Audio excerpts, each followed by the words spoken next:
Hi guys, welcome back to my channel. My name is Caroline and today's video is going to be a fall book recommendations video. I am so excited for fall. I already posted my fall TBR video, so if you haven't seen that, go watch it. That was a really fun video. I'm about to finish Fourth Wing, like I have like 100 pages left, and so I'm trying to decide what I'm going to read next from my fall TBR. I think I'll wait till I finish and then I'll kind of gauge what kind of genre I'm feeling. But these are some of my favorite books, and some of these I probably didn't read during fall, but I would have enjoyed even more if I'd read them during fall. So without further ado, let's get into the book recs. Also, I'm not going to go in any order. I'm just going to like pick it up, show you the book. Like, they're not in order of genres or anything. The first book is Anna and the French Kiss by Stephanie Perkins. I feel like I may have never talked about this book on my channel, which is crazy to me because it's one of my favorites. I think I probably rated it a 5 stars. Let me look. I rated this a 5 stars. Okay, at one point, like probably in like 2024, when I've read enough 5-star books to like make a full video on it, I do want to make a video like talking about all of my 5-star reads, but I feel like I'm so picky about my 5-star reads, and so I haven't read enough. But once I have, I'm definitely going to make that video. But this is one of my 5-star reads. I have like the special edition cover.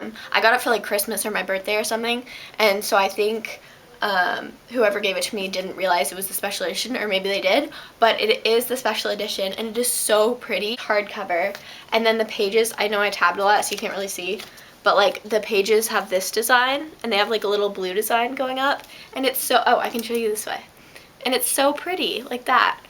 But Anna and the French Kiss is about Anna, and she goes to Paris. Basically her parents, I think her dad makes her go to this like boarding school in Paris, but basically the school is like, oh, there's a lot of, I think there's a lot of American students at the school, because it's like you speak English at the school. I don't know where the love interest is from, but his name is Etienne, and she meets him at this school, and he has all the perfect qualities except for the fact that he has a girlfriend. So it is like, I guess there's some love triangle. There's also love triangle the other way. Like I think there's kind of like 2 love triangles going on, but it's really cute. I mostly just like this because it was so sweet, and then the ending was so good, and the vibes are so good. If you're going to Paris, you should definitely read this book. But it's also set at school, and so it kind of has like the boarding school vibe to it, which I love, and specifically during the fall season I think is perfect. The next book is a mystery. We're kind of switching it up. This is Truly Devious by Maureen Johnson. Truly Devious is a series, and actually, so I've read the first 4 books, but she actually just came out with a 5th, which I forget what it's called, but I really want to read the 5th. But y'all know I am on a book buying ban, and I said I was going to be on a book buying ban till the new year, which we'll see if that happens. Truly Devious is a young adult mystery, and it's set at a boarding school. It's set at Ellingham Academy, and the main character is, what is her name? I also read this a little bit ago. Stevie Bell, which, like, how cool of a name is that? And she is actually a true crime fanatic. She loves it. And so she comes to this boarding school, and this boarding school is for like gifted children. Like one of the kids like wrote his first book and is writing his second or something. So it's for like gifted, super smart children. Basically at this school, like years ago, decades ago, there was this big mystery where I think like the owner of the school's like wife and child went missing, or 2 people went missing. I think it was like the founder's wife and child or something. And so in her application, she wrote, I'm gonna solve the mystery of, what's it called? Like the Truly Devious mystery. Or it has some name. But basically in her application, she's like, I'm gonna solve the mystery. And they let her in. Like, they let her in because I guess they believed her. And so it's really cool. There's like alternating timelines, and so you go back and you learn about stuff, and then it's now, and it's Stevie finding out about things that no one knew about. And so it's really interesting, and so it's basically Stevie's journey solving this mystery from the past, and it was really good. It was definitely fall vibes. I feel like even the cover is fall. And if you like the first one, I'd recommend continuing the series. I've continued the series, and I still need to read the 5th. The fourth I really liked, but I'm getting sidetracked. Start with the first. Next is the Ex-Hex, and I feel like if you've seen even just one of these like fall book rec videos, you've probably seen this book. But if you haven't heard of it, the Ex-Hex is a romance. It is not YA. It kind of looks YA, I feel like, because of the plot, but it's not. It's adult romance, and it's about Vivian Jones and Rice Penhallow. And they're in two families who are like rival witch covens. Basically, they're witches. They're all witches. Witches exist in the Ex-Hex. And they're in two rival like witch covens. And so it's kind of like enemies to lovers. And Vivian lives in like this small town where they get really excited about Halloween. I forgot. It's a second chance romance because Vivian and Rice, they dated, I think, yeah, they dated like for like a really short amount of time 9 years ago when they were younger, and Vivian was super upset about it. I don't know why I'm calling her Vivian. She goes by Vivi. I don't know if it's Vivi or Vivi, but in my head it's a Vivi. But yeah, Vivi, 9 years ago, she's heartbroken. Rice broke her heart. And she decides to curse him. And after she curses him, she doesn't think anything of it. She thinks it's just like, he probably just, you know, had one bad day, whatever. But 9 years later, he comes to Gravesglen, which is the town that she's at, like the Halloweeny town that has lots of tourists during the fall. And so it's very fall. It's very Halloweeny specifically. I'd recommend reading it before Halloween. But Rice comes back, and there seems to be some issues with like some of the witchy stuff and like the magic that's throughout the town. And yeah, that's all I'm gonna say. It's really good. It's really fun. I actually preferred the second, which is The Kiss Curse, just because I liked the characters more in The Kiss Curse. But you can read them as standalones, but I would recommend reading this one first. It gives some more context on like witchy things, I guess. But it was really good, very spooky vibes. It talks about all these different fall things, and I love it so much. I loved The Kiss Curse so much. I just read The Kiss Curse a couple weeks ago. So I definitely recommend, and I recommend reading this series in October specifically. Okay, next is Things We Never Got Over by Lucy Score. The third book in this series just came out, and I have not read it because of my book bag ban, but I might allow myself to get it on Kindle because it's less expensive on Kindle than buying the actual copy. And I read the second book on Kindle, and so I don't really need like the first and then the third copy, you know. But anyway, the first one, this is the Knockmount series, by the way, and it is about Naomi and Knox. Basically, Naomi has a twin sister named Tina who has a daughter. She's 11, and Tina has an 11-year-old daughter, and Tina is always like pulling things. Like she ends up in jail, and she's just always like running off. She's just kind of like the wild child, and so she ends up leaving her kid, what's her kid's name? I don't know what her kid's name is, but she ends up leaving her kid with Naomi and leaving town. And Naomi's in this small town that her sister just left, like this small new town with an 11-year-old, and she's very obviously stressed and doesn't know what to do.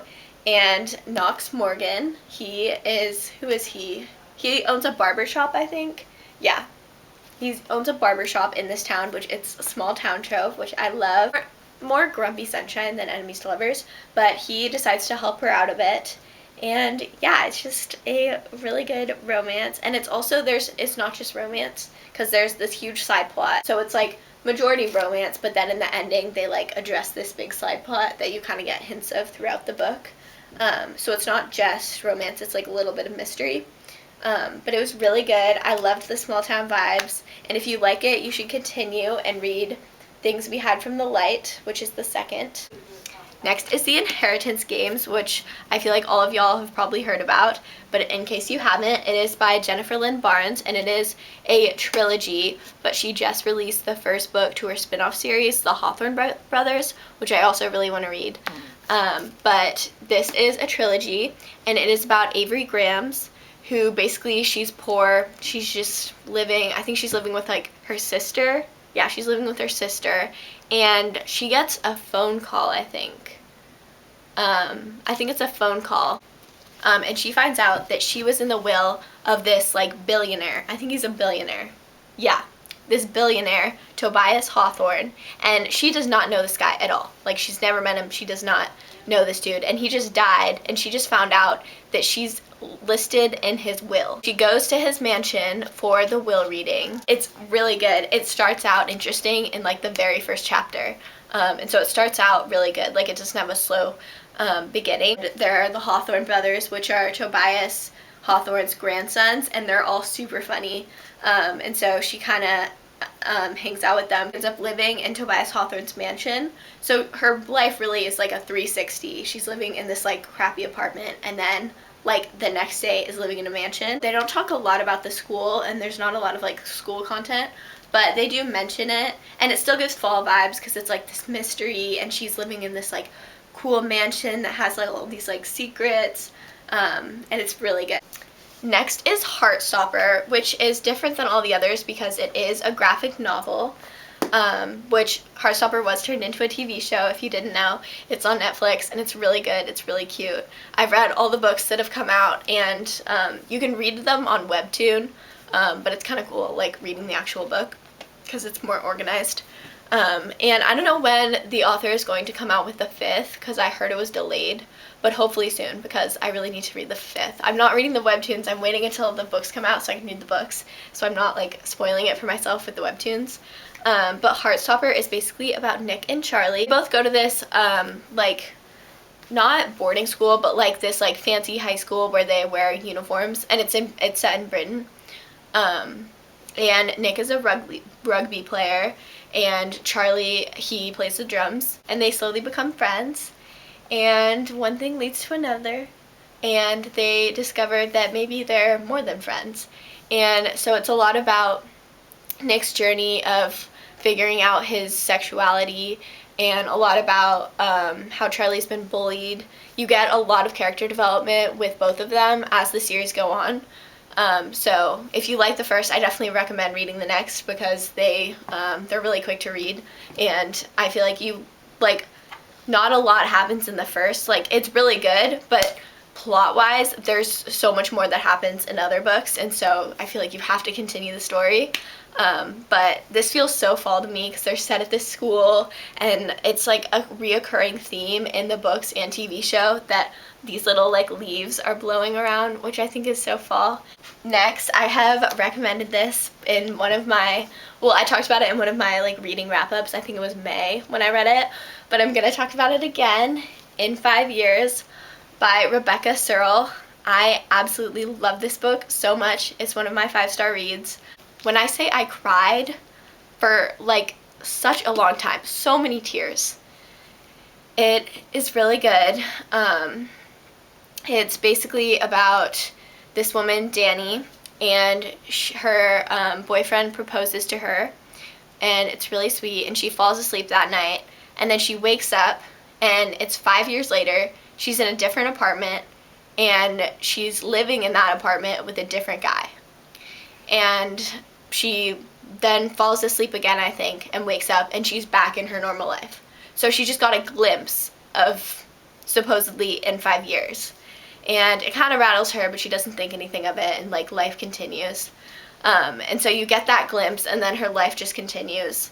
And it's really good. That's all I'm going to say, because I feel like I went in blind, and like the summary is very vague. And when it was on my shelf, I was like, oh, it's vague. I don't really know what it's going to be about. I don't know if I should read it. But I'm so glad I did. I feel like it's fall because it's New York City, and New York City always reminds me of like fall, winter, I feel like. So it's set in the city. But honestly, I just wanted to recommend it because everyone needs to read this book. It's so good. Next is Vicious by V.E. Schwab. This author became very popular with the Invisible Life of Addie LaRue. I think I rated this like a 4.5. I'm just gonna read you all the back so that I don't spoil anything unnecessarily, because the author does like a very good job of summarizing this without saying too much. Victor and Eli started out as college roommates. Brilliant, arrogant, lonely boys who recognized the same sharpness and ambition in each other. In their senior year, a shared research interest in adrenaline, near-death experiences, and seemingly supernatural events reveals an intriguing possibility that under the right conditions, someone could develop extraordinary abilities. But when their thesis moves from the academic to the experimental, things go horribly wrong. Dun dun dun! I don't want to say too much about this book because I'm not going to give away spoilers, but it's really crazy. It has a good plot, and I was just like along for the ride. Like this book was just taking me for a ride. I think I read it in an airport, and it was really good. And the ending is really good. It's satisfying. But it definitely gives spooky vibes to me because supernatural things, like extraordinary abilities, and even just look at the cover. Like, look at all those bones. It's very October, very spooky, and I love Victor, and you'll understand like the characters. The characters are so good and are so well written, and so I definitely recommend this book. It may not be for everyone, but I think you should try it out. Last, but certainly not least, is The Silent Patient.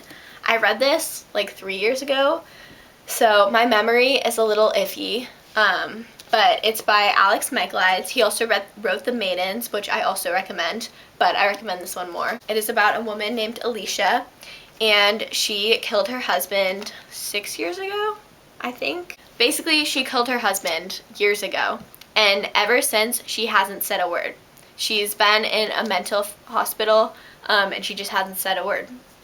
And so this psychiatrist, I think he is, this psychiatrist, Theo Faber, is very interested in her story and decides that he's going to try to get her to talk. We'll also have her diary, so you're getting Alicia's perspective, but years ago. And so I love that aspect, is that you still get to learn about Alicia, just not in the present day. But the diary entries are really fascinating. And so at the end, basically, I'm making it sound like not much happens, but you're slowly figuring out all these things from Alicia and from Theo. And at the very end, there's a big plot twist that I was not expecting. I did not expect it all. And it was really, really good. This is such a good thriller. I think it's like a psychological thriller, I think is what you consider it to be, though I'm not sure. Those are all of my fall book recommendations for this year. I hope that y'all got at least one good one. Comment down below y'all's fall book recommendations. I'm always looking for more. And I will see you guys next time. Bye!